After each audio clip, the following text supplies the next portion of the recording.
Hello student, कैसे हैं आप सभी। उम्मीद करता हूँ कि आप सभी अच्छे होंगे। तो आज हम देखेंगे कक्षा 10 गणित एनसीईआरटी का पहला चैप्टर जो कि वास्तविक संख्या है प्रश्नावली 1.2 का इंट्रोडक्शन वीडियो। तो आज हम पढ़ेंगे, देखिए, अंकगणित के आधारभूत प्रमेय, फंडामेंटल थ्योरम ऑफ अरिथमेटिक। तो ये अंकगणित के आधारभूत प्रमेय पढ़ने से पहले आपको कुछ संख्याओं के बारे में बता देते हैं।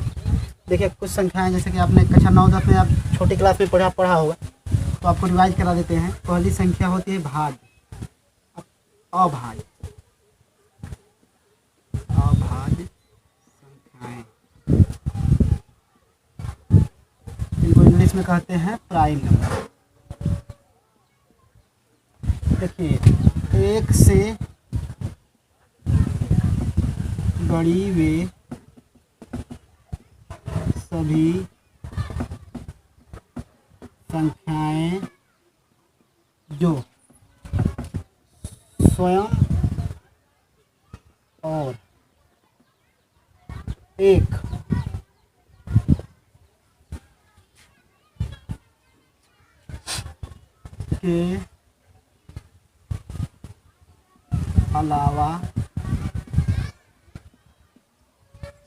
किसी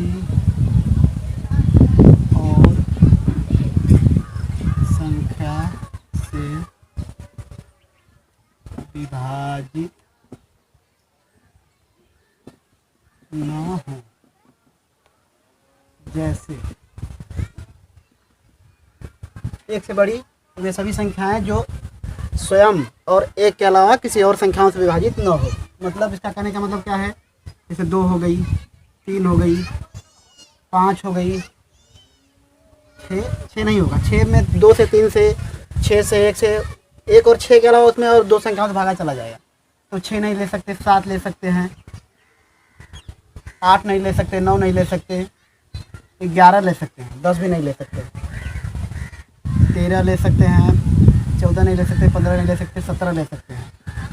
तो ऐसी संख्याएं आदि, मतलब कहने का मतलब क्या है, अभाज्य संख्याएं, prime number, prime numbers English में कहते हैं प्राइम नंबर।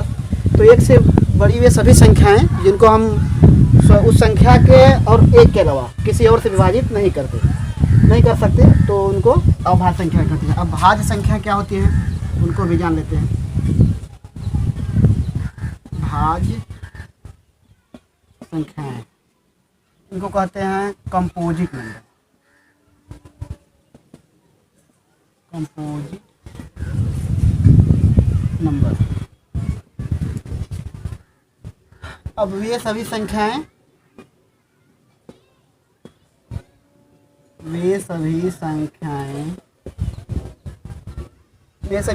जो अभाज्य संख्याएं न हो, मतलब ये सभी संख्याएं जो अभाज्य संख्या न हो। जैसे क्या लिख सकते हैं, एक से बड़ी संख्याएं क्या, जैसे 4 हो गया, 6 हो गया, 8 हो गया, 9 हो गया, 10 हो गया, 12 हो गया, 14 हो गया, 15 हो गया, 16 हो गया, 18 हो गया। ये सभी संख्याएं क्या हैं, भाज्य संख्याएं हैं। मतलब इनको इस तरह भी परिभाषित कर सकते हैं आप कि वे संख्याएं जो स्वयं और एक के अलावा किसी और संख्या से भी विभाज्य हो जाए, मतलब एक और उस संख्या के अलावा किसी और संख्या, तीसरी संख्या से, चौथी संख्या से भी उसमें उस संख्या में भागा चला जाए, तो उन संख्याओं को हम लोग क्या कहेंगे, भाज्य संख्याएं कहेंगे। तो देखिए, अब इतना हमने पढ़ लिया। अब एक होता है गुणनखंडन। गुणनखंडन, इसको इंग्लिश में कहते हैं फैक्टराइजेशन। कहीं जेड होता है, कहीं एस होता है, इसका स्पेलिंग में मत जाइएगा, इसका मतलब समझिए पहले।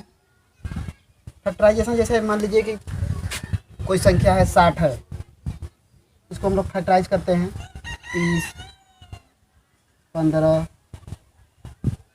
3, 5, 5। ये इसका क्या है, 60 के 2, 2, 3, 5, ये सब क्या है, इसके फैक्टर हैं। या खंड है इस संख्या के। मान लीजिए कोई बड़ा पत्थर है, उसको फोड़ फोड़ के खंड खंड में बांटना। तो इस कोई बड़ी संख्या है, उसको तोड़ तोड़ के छोटी छोटी संख्याओं के रूप में लिखना है।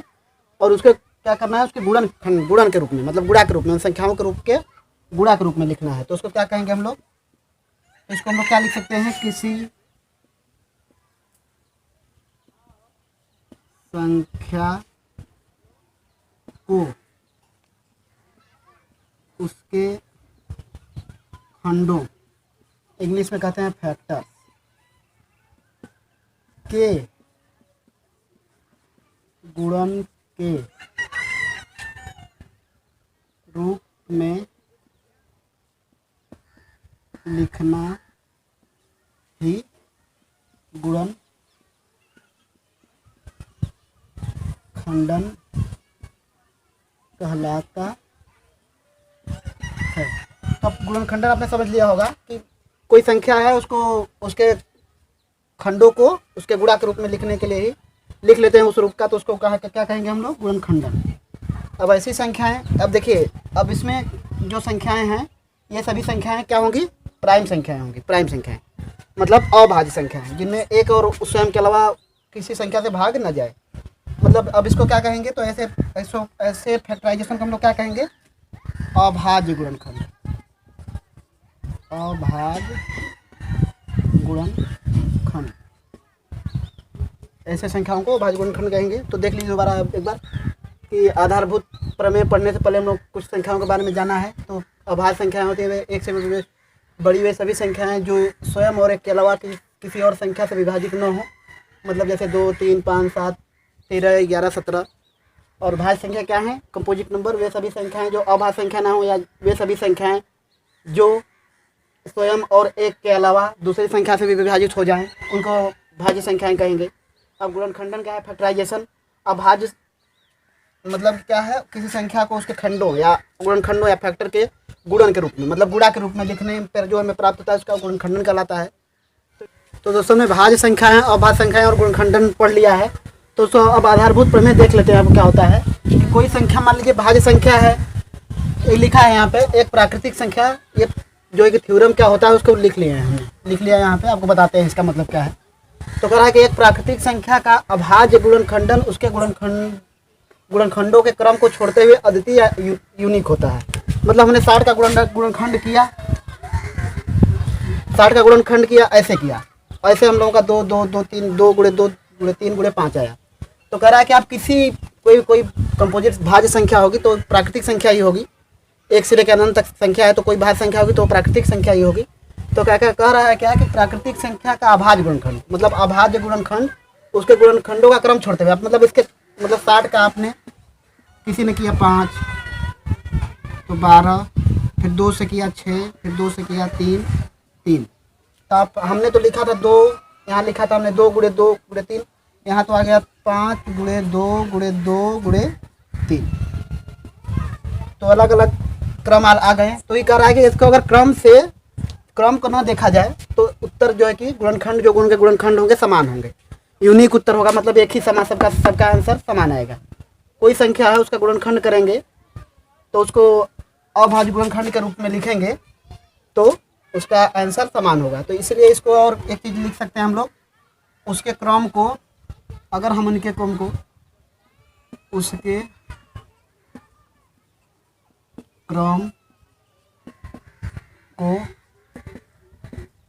बढ़ते क्रम में लिखें, क्या करेंगे, इनको असेंडिंग आर्डर में लिख दें। मतलब कि 60 को हमने फैक्टराइज किया, मान लीजिए आपने ऐसे फैक्टराइज किया तो आपका क्रम दूसरा है, हमारा क्रम दूसरा है। अगर इसको हम लोग क्रम से लिखते हैं, बढ़ते हुए क्रम से लिखते हैं, तो पहले छोटी संख्या क्या है 2, फिर 2, फिर 3, फिर 5, ऐसे आए चाहे ऐसे आए, दोनों का उत्तर सेम होगा। तो यही है अंकगणित के आधारभूत प्रमेय, फंडामेंटल थ्योरम ऑफ अरिथमेटिक, यही है कि कोई संख्या है उसका हम अगर अभाज्य गुणनखंड करते हैं तो उसको क्रम से ना देखें, उसको क्रम के हिसाब से ना देखें तो सबका आंसर यूनिक आएगा, ये सेम आएगा। तो यही आधारभूत प्रमेय है। एग्जाम्पल देखते हैं जो कि उदाहरण नंबर 5 है, आप इसको अपने बुक से भी देख सकते हैं। कह रहा है संख्याओं 4 पावर n, संख्या है कि संख्याओं है, संख्याओं 4 पावर n पर विचार कीजिए जहां एक n, जहाँ n एक प्राकृतिक संख्या है, जांच कीजिए कि क्या n का कोई ऐसा मान है जिसके लिए 4 पावर n का अंक शून्य पर समाप्त हो सकता है। कहने का मतलब इसके ये है कि जब 4 के पावर n है, n का मान आप कोई प्राकृतिक संख्या ले सकते हैं, 1 2 3 4, मतलब एक से अनंत तक कोई भी संख्या ले सकते हैं n का मान। तो उसके लिए कह रहा है कि क्या जब हम इसको हल करेंगे तो लास्ट का अंक जो है कि 0 पे समाप्त होगा, शून्य पे, अंतिम अंक 0 हो सकता है। तो कहने का मतलब एक करके तो आप देख लीजिए। तो 4 के पावर 1 करेंगे तो 4 होगा, 4 के पावर 2 करेंगे तो 16 होगा, 4 के पावर 3 करेंगे तो 16 चौके 64, 4 के पावर 4 करेंगे तो 256, मतलब करते जा रहे हैं। देखिए कोई हमको लग रहा है कि आ नहीं रहा है, तो इसके लिए हम लोग क्या करते हैं कि आपके एनसीईआरटी में एक सॉल्यूशन दिया गया है। इसके लिए क्या दिया गया है, इसको आप नोट कर लें।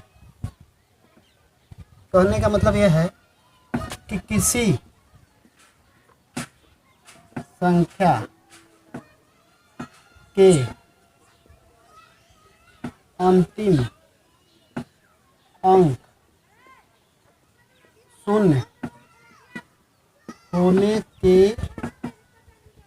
लिए हमें क्या है कि 2 और 5 का एक पेयर होना जरूरी है। जिस संख्या का या जिस संख्या का हम लोग फैक्टर करते हैं उस संख्या के गुणनखंड में जो है कि हम लोगों को 2 और 5 का एक जोड़ा मिल जाए, 2 और 5 दोनों होने चाहिए, 2 और 5 का जोड़ा मिल जाए तो वो संख्या 0 पर समाप्त हो सकती है। तो कहने का मतलब ये है, तो एक 0 के लिए तो ये हो गया 2 का घात 5 एक जोड़ा। अगर 2 0 चाहिए हम लोगों को तो किसी संख्या के अंतिम अंक में 2 शून्य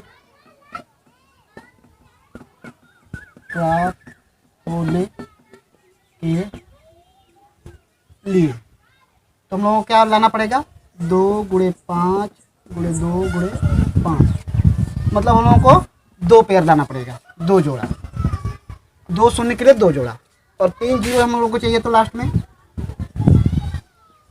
हम लोगों को 3 0 चाहिए, तो उसके लिए क्या करना पड़ेगा कि 3 जोड़ा लेना पड़ेगा।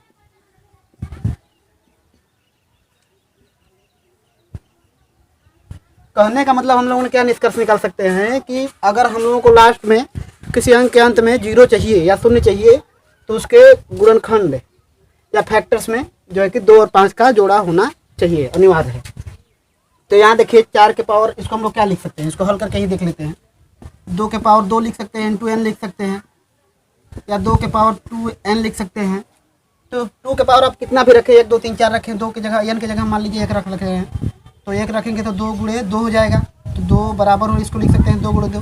तो यहाँ 5 कहीं आ रहा है हम लोग को, 5 तो हमेशा मिस हो रहा है, तो 5 मिस हो रहा है। तो हम लोगों को हमने क्या पढ़ा है कि किसी अंक के अंतिम अक्षर को, अंतिम अंक को शून्य होने के लिए हम लोगों को क्या चाहिए कि 2 और 5 का जोड़ा चाहिए। तो इसमें 5 है नहीं, तो इसमें लिखेंगे हम लोग कि इस संख्या के अभाज्य गुणनखंड में हमें 5 नहीं मिल रहा है, तो 2 और 5 का, 2 × 5 का जोड़ा नहीं मिल रहा है, जोड़ा नहीं मिल रहा है, अतः हमें अंतिम अंक शून्य प्राप्त नहीं होगा। कहने का मतलब हमने क्या लिखा है कि इस संख्या के अभाज्य गुणनखंड, हम लोग अभाज्य गुणनखंड कर रहे हैं, तो आप लोग कहेंगे कि आपने बताया है अभाज्य गुणनखंड, भाज्य संख्या, अभाज्य संख्या बताया, तो इसमें इसका क्या रोल है। तो आप देखिए अभाज्य गुणनखंड करेंगे तो आप, अगर आपका यूनिक उत्तर ना आए या एक ही समान उत्तर ना आए तो आपका अलग उत्तर आ जाएगा, हमारा अलग उत्तर आ जाएगा। तो कोई भी संख्या का फैक्टर करेंगे, अभाज्य फैक्टर करेंगे, तो उसका उत्तर सेम ही आएगा। अब उसको अगर क्रम से रखेंगे, बढ़ते हुए क्रम से रखेंगे, तो इसमें अभाज्य गुणनखंड का रोल है, इसलिए हम लोग को हमने बता दिया है। तो कहने का मतलब कि संख्या के अभाज्य गुणनखंड में हमें 5 नहीं मिल रहा है, 5 हमको नहीं मिल रहा है इसके गुणनखंड करेंगे तो, और 2 5 का जोड़ा नहीं मिल रहा है, तो इसलिए हमको अंतिम अंक 0 प्राप्त नहीं होगा। अगर आप यहाँ 4 n की जगह 8 n भी ले सकते हैं, 8 n भी ले सकते हैं, तो 8 के n का भी ये भी नहीं होगा, इसका भी 2 × 2 × 2 हो जाएगा। तो जब तक 5 हमें ना मिले, 5 और 2 का जोड़ा ना मिले, तो हम लोग को 0 नहीं मिल सकता। हम लोग एक और उदाहरण देखते हैं आपके एनसीईआरटी का। तो कह रहा है संख्याओं 6 और 20 के अभाज्य गुणनखंड विधि से एचसीएफ और एलसीएम ज्ञात कीजिए। तो पहले 6 और 20 का हम लोग अभाज्य गुणनखंड करते हैं।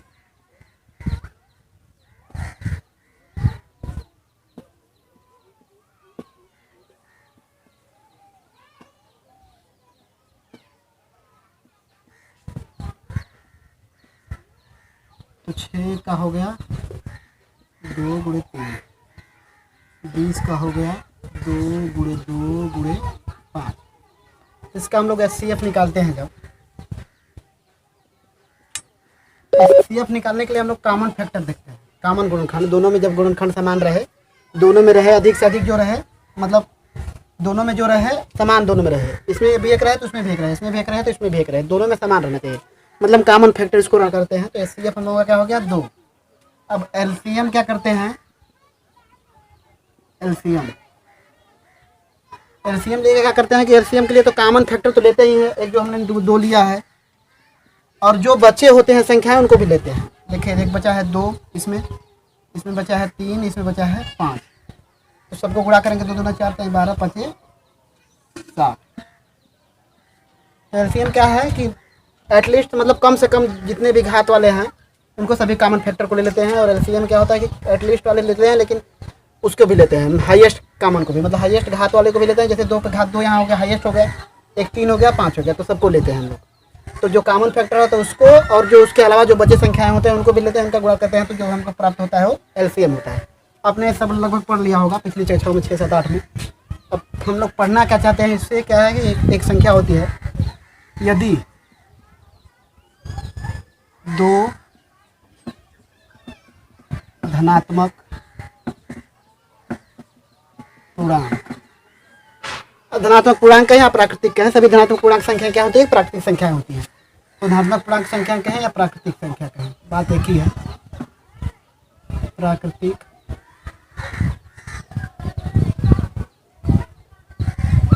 संख्याएं ए और बी के लिए क्या होता है, इसको ध्यान से देखिएगा कि दोनों संख्याओं का गुणा करेंगे उसके बराबर। दोनों संख्याओं का अगर कोई संख्याएं 2 हैं, कोई भी संख्याएं ये भी मान लीजिए कोई संख्याएं हैं, तो उनका अगर गुणा करेंगे हम लोग तो किसके बराबर होगा कि HCF of A and B multiply LCM of A and B। कहने का मतलब है कि अगर A और B 2 संख्याएं हैं तो उनका हम लोग क्या कर सकते हैं कि दोनों का गुणा जब करेंगे तो जितना उनका HCF आएगा LCM आएगा, दोनों के गुणा के बराबर होगा। आपको दिखाते हैं, इसी से हम लोग देख लेते हैं। तो दोनों संख्याएं क्या थी, एक संख्या 6 थी, एक संख्या 20 थी। अब HCF क्या था, 2 था, LCM कितना था, 60 था। तो देखिए ये भी 20 × 120, ये भी 120, तो ये प्रूव हो गया। हमने क्या बोला है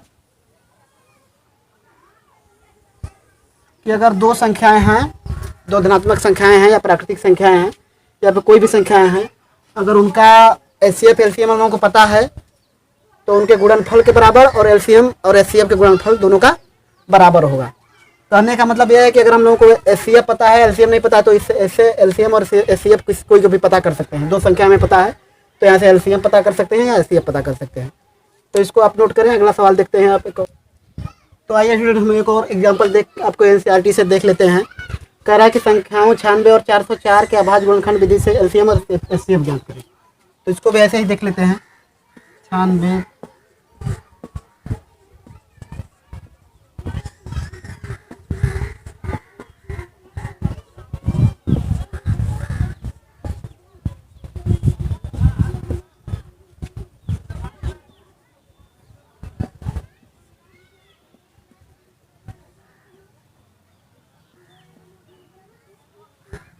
अब हमको नहीं लगता कि 101 किसी पहाड़े में आएगा, तो 101 से स्वयं काट लेते हैं, एक बार जाएगा। तो लिख लेते हैं 96 को क्या लिख लेते हैं, 1 2 3 4 5, मतलब 2 के घात 5 लिखें या 2 को गुणे 5 लिखें, 5 बार लिखें या 2 के घात 5 लिखें, इंटू 5 मतलब 3। और इसको क्या लिख सकते हैं, 404 को 2 के घात 2 गुणे 101। एचसीएफ हमने क्या बोला है, हम लोगों को एचसीएफ निकालना होगा। जब एचसीएफ इसका निकालना होगा तो क्या करेंगे, सबसे कम घात वाला लेंगे। देखिए 2 के घात 2 इसमें मिल रहा है और इसमें भी 2 के घात 2 मिल जाएगा, तो ये हो जाएगा हम लोग का एचसीएफ 2 के घात 2 मतलब 4। एलसीएम क्या होगा, अब हाईएस्ट का मान 2 के घात 5 और जो बचे हैं 3 और 101। अब इसको हम लोग क्या करेंगे, खोलेंगे जब 2 दूना 4 दूना 8 दूना 16 दूना 32 दूना 64, 2 दूना 4 दूना 8 दूना 16 दूना 32, 2 दूना 4 दूना 8 दूना 16 दूना 32, 32 गुणे 3 गुणे 101। अब 96 हो जाएगा गुणे 101। अब इतना बड़ा आपको मल्टीप्लाई करने आता तो सिंपल एक और विधि है, देखिए गुणा करने की। 96 लिख सकते हैं इसको, 100 प्लस 1 लिख सकते हैं। अब 96 का 100 में गुणा करेंगे तो 96 100, आसानी से आप ये गुणा कर लेंगे, प्लस 96। तो इतना बड़ा गुणा करने से पहले एक गुणा उसको तोड़े गुणा कर लें, 96 आ गया। आप इसे भी निकाल सकते हैं या इसको ऐसे भी निकाल। अब क्या कह रहा है कि एलसीएम और एचसीएफ ऐसे नहीं पता होता आपको, मान लीजिए इतना बड़ा आप एलसीएम नहीं निकालना चाहते हैं, तो एचसीएफ क्या है इसका, दोनों संख्याएं क्या है, 96 गुणे 404। और हमने क्या बोला है कि एलसीएम गुणे एचसीएफ। एलसीएम कितना है, एलसीएम तो पता नहीं है, तो एचसीएफ हम लोगों को पता है और एलसीएम हम लोगों को मान लीजिए निकालना है। तो एलसीएम को ही रहने देंगे, 4 को इधर कर देंगे, तो 96 गुणे 404 बटा के 4 बराबर एलसीएम। 4 को काट लेंगे आराम से, 4 1 कम 4, 4 0 4 1, मतलब 96 गुणे 101, मतलब 96 गुणे 101 ही आ गया। तो 96 गुणे 96 इंटू 96, मतलब हम लोगों को उत्तर वही प्राप्त हुआ। तो कहने का मतलब है कि दो संख्याओं का एचसीएफ एलसीएम कितनी बड़ी संख्याएं हों तो उनका आसानी से निकाल सकते हैं। क्या वो फार्मूला है कि दोनों संख्याओं का गुणनफल बराबर संख्याओं का एचसीएफ गुणे संख्याओं का एलसीएम। तो आप निकाल सकते हैं। ये विधि जो है कि 2 ही संख्याओं के लिए है, 3 संख्याओं के लिए नहीं है। तो अब इसको ही ना कि ए बी सी 3 संख्याएं हैं, ए गुणे बी गुणे सी, तो इनके लिए नहीं प्रयोग है, ये बस ए इंटू बी के लिए प्रयोग है। 2 संख्याएं जब आपके पास रहे तो इसका प्रयोग कर सकते हैं। तो इसको आप नोट करें। अगला एक और सवाल देखते हैं दोस्तों। इस प्रश्नावली का लास्ट सवाल एक और एग्जाम्पल आपको दिखा देते हैं। एग्जाम्पल नंबर 8 है, जिसमें कि 3 संख्याएं हैं। बेसिकली 6 और 72 और 120 के अभाज्य गुणनखंड विधि से एचसीएफ और एलसीएम ज्ञात करना है। तो 6 का देखिए 2 और 3 हो गया, 72 है 36, 2 से करेंगे 18, फिर 2 से काटेंगे 9, फिर 3 से काटेंगे 3 बार और 3 से काटेंगे तो 1 बार। 120 है तो 2 से काटेंगे तो 60, फिर 2 से काटेंगे तो 30, फिर 2 से काटेंगे तो 15, फिर 3 से काटेंगे तो 5, 5 से काटेंगे तो 1 बार। अब इन का हम लोगों को एचसीएफ ज्ञात करना है। तो 6 बराबर लिख लेते हैं 2 गुणे 3, 72 बराबर लिख लेते हैं 2 के पावर 3 इंटू 3 के पावर 2। 120 के बराबर हम लोग क्या लिख सकते हैं, 2 के पावर 3 गुणे 3 गुणे 5। तो एचसीएफ ज्ञात करने के लिए हम लोग क्या करना होता है, एचसीएफ के लिए देखिए तीनों में कॉमन क्या मिल रहा है, 1 2 मिल रहा है, इसमें भी मिल जाएगा, इसमें भी मिल जाएगा, तीनों में 2 मिल गया। और देखिए इसमें भी 1 3 है, इसमें भी 2 3 है, इसमें 3 है, तो 1 3 इसमें भी मिल जाएगा। और 5 तो मिल नहीं रहा है, तो मैक्सिमम घात क्या होगी, यही होगी। तो 1 घात है, तो एचसीएफ हम लोगों का 6 हो जाएगा। अब एलसीएम निकालने के लिए हम लोग क्या करते हैं, तो देखिए मैक्सिमम घात कितना है 2 का, 3 का मैक्सिमम घात कितना है 2। देखिए मैक्सिमम घात यहाँ 2 है और कौन संख्या बची 5, तो इसको हम लोग निकाल सकते हैं। 2 दूना 4 दूना 8, 9 गुणे 5, तो 8 9 72। 72 गुणे 5, 5 दूना 10, 5 से 15, मतलब हम लोगों का एलसीएम क्या आ गया 360। अब इसको हम लोग 3 संख्याओं के रूप में करते जब, तो देखिए इसमें हम लोग जब 3 संख्याएं करते, क्या है संख्याएं क्या है, 6 हैं, 72 हैं, गुणे 120 है। इनका एलसीएम लेते, एलसीएम कितना है, एलसीएम कितना है 6 है, एलसीएम कितना है 360। तो इसको गुणा करेंगे तो 6 6 0 0 6 6 36 36 18 3 21, ये तो 2196 हो जाएगा राइट हैंड साइड वाला। अब इसको जब हल करेंगे तो 12 6 72, 720 गुणे 72, एक जीरो लिख के 72 का स्क्वायर निकाल देते हैं हम लोग। तो देखिए 2 दूना 4, 0 4 7 7 49, फिर 7 दूना 14 दूना 28, 4 8 9 2 11 5, 5184, 2160। तो देखिए बराबर नहीं आया, इसलिए हमने क्या बोला था कि 3 संख्याएं पे ये हम लोग नहीं ये रूल लगा सकते। बेसिकली ये रूल क्या होता है, 2 ही संख्या के लिए होता है। तो हमने इंट्रोडक्शन वीडियो देख लिया है लगभग में, तो पर्सनली हल करेंगे तो